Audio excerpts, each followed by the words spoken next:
Yeah.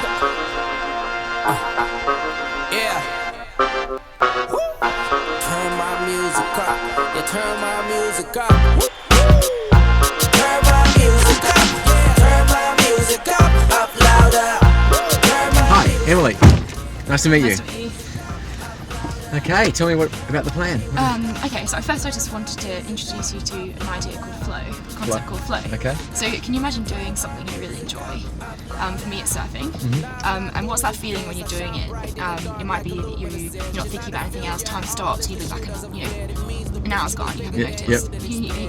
Yeah, experience that, yeah. And so, and how's your day run after you've done that activity, like in terms of focus and how you feel? You feel more refreshed and alive, so just keep that in mind. Okay. Is that achieved for things like meditation? Is that it's a slightly different effect in the brain, but similar sort of evidence emerging. Yeah. Okay. So how underlying mental health issues, like depression, high stress, result in 4% of GDP loss per year, and it's kind of the stigma and the symptoms that stop people doing things that can help them with their condition. And this particular stigma makes it difficult for other people in their lives to help them do activity. So what we're doing is we're connecting people on a platform to do those activities, which is getting into flow by their method of their choice, and that's an accessible and engaging way that their friends and family can also do the activity with them. Okay. So we're creating an app where you can jump onto the app.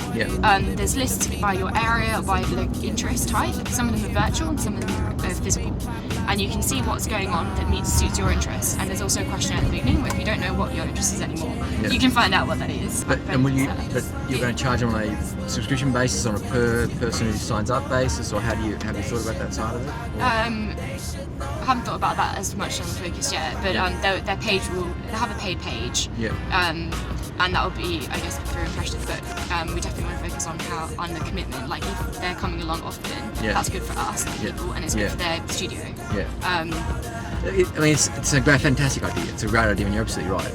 The evidence is very clear that people who get into an activity that provides a sort of ability to detach from the world and focus on it, it's enjoyable, they come back refreshed, better mental health. But that's a small proportion of the number of people who've probably got issues. So I guess that's the thing I'd be trying to spend more time on, is understanding how do you grow the demand side? How do you grow?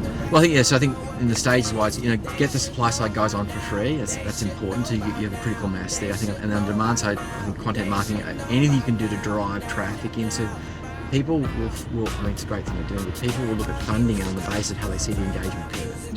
And so the more you see people coming and using it and staying, will make it a more sort of viable entity to fund. But it's fantastic. You should be really proud of it. Well done. That's good. The greatest challenge she has is to really think about how she gets people who would use it to come on board in a very low-cost way. It's easy to have high marketing budgets. She'll never have that. So using content marketing around mental health and flow and sport will be a really strong way to drive demand. That's her greatest challenge right now. Look, I think there's a difference in her idea to other sort of involved sport marketplaces, because she's trying to take this sense of using it as a mental health tool. So she can probably get a lot of support out of the mental health industry to drive it. But again, it's early days of thinking how you build out that marketplace. But it's a really good idea, strong idea.